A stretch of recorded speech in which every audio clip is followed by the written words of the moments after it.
Hello student, स्वागत है आपका एक और नए वीडियो में। आज हम जॉर्ज ऑरवेल की फेमस नोवेला एनिमल फार्म की समरी को अच्छे तरीके से समझ रहे हैं। ये एक सटायरिकल एलिगोरिकल नोवेला है, यानी इस नोवेल में इनडायरेक्टली रशियन रेवोल्यूशन के बारे में बात की गई है। एलिगरी का मतलब होता है एक सिंबॉलिक स्टोरी, जहां पर जो कैरेक्टर्स हैं वो किसी और का प्रतीक है या किसी और का सिंबल है। तो चलिए अब हम लोग इस नोवेला के इंट्रोडक्शन को देखते हैं और उसके बाद फिर समरी को अच्छे तरीके से समझते हैं। तो जैसे मैंने आपको बताया कि एक सटायरिकल एलिगोरिकल नोवेल है और रशियन रेवोल्यूशन पर सटायर किया गया है, उसका मजाक बनाया गया है। और ये एक बीस्ट फैबल है, यानी कि जानवरों के सिंबल का इस्तेमाल करके जॉर्ज ऑरवेल ने बखूबी रशियन रेवोल्यूशन के बारे में हमें बताया है। और ये इंग्लैंड में पहली बार पब्लिश हुई थी 17 अगस्त 1945 को। और ये रशियन रेवोल्यूशन और कम्युनिस्ट सोवियत यूनियन यानी जो रशिया है उसके बारे में ये एक सटायर है। It tells the story of a group of farm animals who rebel against their human farmer, hoping to create a society where the animals can be equal, free and happy. तो ये एक कहानी है जहां पर एक farm के जो जानवर हैं वो रिबेल करते हैं अपने ह्यूमन फार्मर के खिलाफ, यानी उनका जो फार्मर है उसके खिलाफ वो लोग आंदोलन छेड़ते हैं ताकि जो सारे एनिमल्स हैं वो फ्री हो सके और उन्हें इक्वल ट्रीटमेंट मिले, वो खुश हो सके। लेकिन लास्ट में ऐसा कुछ भी नहीं होता है। Ultimately the rebellion is betrayed and under the dictatorship of a pig named Napoleon the farm ends up in a state far worse than before. तो उनमें से ये जो एक जानवर है, एक पिग है नेपोलियन नाम का, वो उनका लीडर बनता है। लेकिन लीडर बनने के बाद वो एक डिक्टेटर बन जाता है, यानी वो अपना ही जो रूल है वो कायम करना चाहता है, थोपना चाहता है बाकी जानवरों के ऊपर। और इस तरीके से वो जो फार्म के एनिमल्स हैं उनकी जो दशा है वो दुर्दशा में बदल जाती है, यानी उनकी जो दशा है वो पहले से भी ज्यादा बदतर हो जाती है। अब चलिए हम लोग इस नोवेला की समरी को और अच्छे तरीके से समझते हैं। तो स्टोरी की शुरुआत होती है जहाँ पे हम देखते हैं कि ओल्ड मेजर नाम का एक प्राइज विनिंग बोर है, यानी कि बहुत ही अ, अ, एक बहुत ही मजबूत किस्म का बोर, यानी कि एक सुअर है, जंगली सुअर, जो सारे एनिमल्स को गैदर करता है, इकट्ठा करता है। मैनर फार्म के एनिमल्स होते हैं वो, यानी जो फार्म जिसके बारे में स्टोरी बताई जा रही है उस फार्म का नाम है मैनर फार्म। और वो मीटिंग के लिए सभी एनिमल्स को बुलाता है। He tells them of a dream he has had in which all animals live together. और वो कहता है कि उसने एक सपना देखा है जिसमें सारे जो जानवर हैं वो बहुत अच्छे से रह रहे हैं और कोई भी ह्यूमन बीइंग यानी कि कोई भी इंसान उन्हें ऑप्रेस या कंट्रोल नहीं कर पा रहा है, यानी कोई भी इंसान उनके ऊपर कोई रूल नहीं कर रहा है। सारी एनिमल्स बहुत ही खुशी खुशी जी रहे हैं। He tells the animals that they must work towards such a paradise. और ओल्ड मेजर कहता है उन सभी जानवरों से कि उन सभी को इस तरह का पैराडाइस, इस तरह का स्वर्ग बनाने की कोशिश में लग जाना चाहिए। और वो उन सभी को एक गाना भी सिखाता है जिसका नाम होता है बीस्ट ऑफ इंग्लैंड, यानी कि इंग्लैंड के जानवर, in which his dream vision is lyrically described. The animals greet Major's vision. तो ये सब सुनकर सारे जानवर खुश हो जाते हैं, बहुत ही एंथुजियास्टिकली वो इस चीज को करने में लग जाते हैं और कहते हैं कि अब हमें ऐसी ही पैराडाइज चाहिए। When he dies, only 3 nights after the meeting, 3 younger pigs, Snowball, Napoleon, and Squealer, formulate his main principles into a philosophy called animalism. अब 3 दिन के ही बाद जो ओल्ड मेजर है वो मर जाता है और फार्म के जो 3 छोटे पिग्स हैं, स्नोबॉल, नेपोलियन और स्क्वीलर, ये एक फिलॉसफी बनाते हैं जिसका नाम होता है एनिमलिज्म। और उसके तहत वो कुछ रूल्स भी बनाते हैं कि कैसे जो सभी जानवर हैं वो इक्वल रहेंगे, सभी का इक्वल इंपॉर्टेंस होगा। इस तरीके से ये 3 जो पिग्स हैं वो कुछ पॉलिसीज बनाते हैं। Late one night the animals manage to defeat the farmer mister Jones in a battle, running him off the land. और फिर एक रात सारे जानवर फार्मर मिस्टर जोन्स को खदेड़ देते हैं, यानी वहां का जो फार्मर है उस फार्म का, उसको वो लड़ाई में हराकर वहां से भगा देते हैं। They rename the property Animal Farm. और उसके बाद फिर वो उस फार्म का नाम एनिमल फार्म रख देते हैं। और मेजर जो ओल्ड मेजर था उसके सपने को सच करने में लग जाते हैं। The cart horse Boxer devotes himself to the cause with particular zeal, committing his great strength to the prosperity of the farm and adopting as a personal maxim the affirmation I will work harder। और वहीं पर रहने वाला जो एक घोड़ा है, cart horse यानी कार्ट को खींचने वाला जो एक घोड़ा है बॉक्सर, वो बहुत ही ज्यादा मेहनत करने लगता है और अपने लिए तो एक पर्सनल मैगजिम यानी कि अपने लिए पर्सनल वो एक स्टेटमेंट बना लेता है, कहता है कि आई विल वर्क हार्डर, मैं बहुत मेहनत करूंगा ताकि सभी जो जानवर है उनकी जो दशा है, उनकी जो हालत है वो सुधर सके। At first animal farm prosperous, तो पहले पहले तो एनिमल फार्म बहुत अच्छे तरीके से चल रहा होता है। Snowball works are teaching the animals to read, तो जो स्नोबॉल है यानी जो एक पिग है वो जानवरों को पढ़ना सिखाता है, और जो दूसरा पिग है नेपोलियन, वो कुछ पपीज को एडुकेट करने लगता है, एनिमलिज्म सिखाने लगता है। When Mister Jones reappears to take back his farm the animals defeat him again, और फिर जब मिस्टर जोन्स वापस आता है तो वो जानवर फिर से उसे हराते हैं, और ये जो लड़ाई होती है वो होती है बैटल ऑफ द काउशेड, यानी जो जानवरों का बाड़ा होता है काउस का, उसमें ये बैटल होती है, और फिर से मिस्टर जोन्स को वो लोग हरा देते हैं। और मिस्टर जोन्स जो फार्मर है उसकी ही गन को वो लोग as a token of victory यानी जीत के निशान के तौर पे फार्मर की गन को ले लेते हैं। As time passes, however, Napoleon and Snowball increasingly quibble over the future of the farm।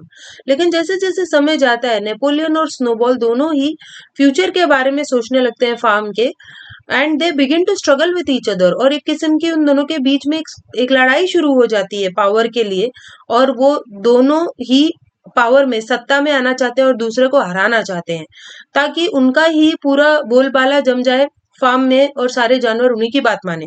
Snowball concocts a scheme to build an electricity generating windmill, but Napoleon solidly opposes the plan।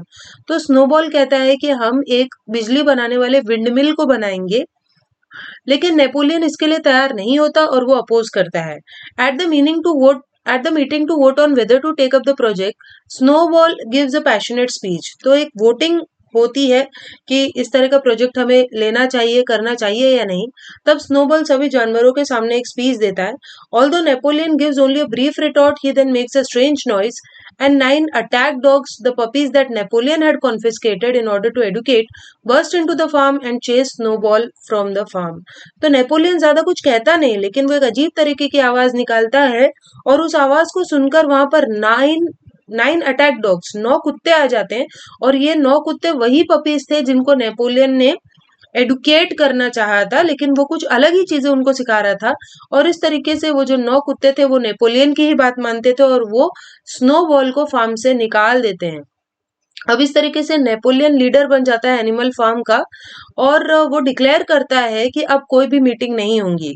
From that point on he assets the pigs alone will make all of the decisions, और उस point से वो एक और ऐलान करता है कि अब जो भी फैसले होंगे वो सब सिर्फ पिग्स ही करेंगे, बाकी और कोई नहीं करेगा। Napoleon now quickly changes his mind about the windmill and the animals especially Boxer devote their efforts to completing it. अब जो नेपोलियन है वो इस तरह के फैसले करता जाता है अलग अलग, और सारे जो जानवर है वो उसकी बात मानने लगते हैं, खासतौर पे Boxer. One day after a storm the animals find the windmill toppled, the human farmers in the area declare smugly that the animals made the walls too thin, but Napoleon claims that Snowball return to the farm to sabotage the windmill. तो एक रात एक तूफान आता है, और जो जानवर हैं वो देखते हैं कि विंडमिल गिर गई है, और जो वहां पर ह्यूमन फार्मर्स हैं वो कहते हैं कि शायद जानवरों ने इस विंडमिल की दीवार बहुत पतली बनाई होगी, लेकिन नेपोलियन कहता है कि नहीं, स्नोबॉल आ गया है और उसी ने इस विंडमिल को गिराया है। He stages a great purge during which various animals who have allegedly participated in Snowball's great conspiracy, meaning any animal who opposes Napoleon's uncontested leadership meet instant death at the teeth of the attack dogs. तो इस तरीके से वो एक नाटक करता है और कहता है कि स्नोबॉल ने उस विंडमिल को गिराया है, और जो लोग भी स्नोबॉल के साथी हैं, जो उसका साथ दे रहे हैं, मतलब जिन लोगों ने भी नेपोलियन के खिलाफ बोलने की कोशिश की, उन सभी लोगों को वो अटैक डॉग से कटवा कर मरवा डालता है, उन सभी जानवरों को। इस तरीके से वो बहुत से जानवरों को मरवा देता है जो लोग भी उसको अपोज कर रहे थे। With his leadership unquestioned, Boxer has taken up a second maxim, Napoleon is always right. अब अब जब बॉक्सर ये सब चीजें देखता है तो डर के मारे वो एक और चीज कहने लगता है कि Napoleon is always right, Napoleon जो कहेगा वही मानना है। Napoleon begins expanding his powers, rewriting history to make Snowball a villain. अब जो नेपोलियन है वो अपने पावर्स को और ज्यादा बढ़ाता जाता है ताकि स्नोबॉल को वो एक विलेन डिक्लेयर कर दे। Napoleon also begins to act more and more like a human being. अब वो और ज्यादा एक ह्यूमन बींग की तरह बिहेव करने लगता है, बेड में सोता है, विस्की पीता है और बाकी फार्मर्स के साथ ट्रेड यानी बिजनेस भी करने लगता है। The original animalist principle strictly forbids such activities, but Squealer, Napoleon's propagandist, justifies every action to the other animals, convincing them that Napoleon is a great leader. तो पहले तो एनिमलिस्ट प्रिंसिपल्स के तहत ये सभी एक्टिविटीज अलाउड नहीं थी, बेड में सोना या विस्की पीना, लेकिन नेपोलियन इन सभी रूल्स को चेंज कर देता है और उसका जो साथी होता है स्क्वीलर, वो सभी जानवरों को कन्विंस करता है कि कैसे नेपोलियन एक बहुत बड़ा लीडर है और सभी को उसकी बात माननी होगी। तो सारे जो जानवर हैं वो बहुत ज्यादा तंग आ जाते हैं इस चीज से, सभी लोगों को ठंडी लगती है, वो भूखे होते हैं, ओवरवर्कड होते हैं, लेकिन फिर भी नेपोलियन नहीं मानता है। Mr. Frederick, a neighboring farmer, cheats Napoleon in the purchase of some timber and then attacks the farm and dynamites the windmill. इसके बाद फिर हम देख पाते हैं कि एक मिस्टर फ्रेडरिक नाम का एक फार्मर है जो नेपोलियन को चीट करता है और उसके बाद फार्म को अटैक करता है और विंड मिल में डायनामाइट लगा देता है, जो जानवरों ने बहुत ज्यादा मेहनत करके बनाई होती है। After the demolition of the windmill, a pitched battle ensues during which Boxer receives major wounds. इसके बाद फिर एक लड़ाई होती है मिस्टर फ्रेडरिक के साथ जिसमें बॉक्सर को बहुत ज्यादा जख्म आ जाते हैं, वो जख्मी हो जाता है। The animals route the farmers but boxers injuries weaken him. तो एनिमल्स जो है वो फार्मर्स को भगा देते हैं, लेकिन अब बॉक्सर बहुत ज्यादा वीक हो चुका था। When he later falls while working on the windmill, he senses that his time has nearly come. और जब वो विंडमिल से गिर जाता है तो वो समझ जाता है कि अब वो मरने ही वाला है। One day Boxer is nowhere to be found. और एक दिन जानवर देखते हैं कि बॉक्सर कहीं पे भी मिल नहीं रहा है। According to Squealer, Boxer has died in peace after having been taken to the hospital, praising the rebellion. In actuality Napoleon has sold his most loyal and long suffering worker.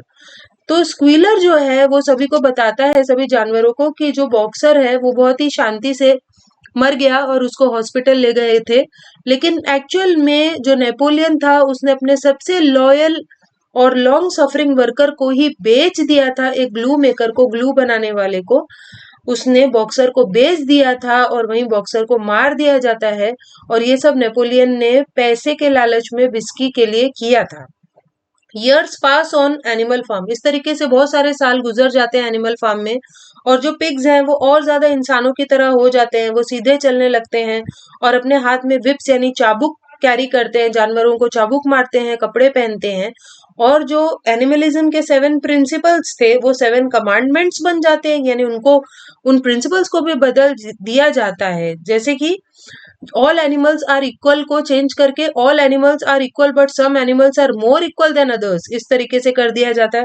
Napoleon entertains a human farmer named mister Pilkington. तो इस Napoleon की एक दोस्ती हो जाती है एक farmer के साथ जिसका नाम मिस्टर पिल्किंगटन होता है, और वो उसके साथ ही उसका उठना बैठना हो जाता है। And declares his intent to ally himself with human farmers. और वो मिस्टर पिल्किंगटन को बताता है कि कैसे वो ह्यूमन फार्मर्स के साथ दोस्ती करेगा और इंसान और एनिमल कम्युनिटी दोनों के ऊपर राज करेगा। He also changes the name of Animal Farm back to Manor Farm. इसके बाद वो एनिमल फार्म से फिर से नाम बदलकर मैनर फार्म कर देता है। Looking in at the party of elites through the farmhouse window, the common animals can no longer tell which are the pigs and which are the human beings. तो जब फार्म हाउस की खिड़की से सारे जानवर अंदर देखते हैं, जब ये लोग पार्टी कर रहे होते हैं, तो जो आम जानवर हैं उनकी समझ में नहीं आता कि इसमें से पिग्स कौन से हैं और ह्यूमन बींग्स कौन से हैं, यानी इंसान कौन है और जानवर यानी कि सुअर कौन है, क्योंकि सब एक जैसे ही लग रहे होते हैं। यानी जो पिग्स हैं वो भी अब इंसानों की तरह ही क्रूएल हो गए थे, वो भी उसी तरीके के हो गए थे जैसे कि इंसान थे। और यहीं पर ये जो सटायरिकल एलिगोरिकल नॉवेल है वो खत्म हो जाती है। आई होप आपको ये समझ में आई होगी। सो चलिए हम मिलते हैं नेक्स्ट वीडियो में, तब तक के लिए बाय।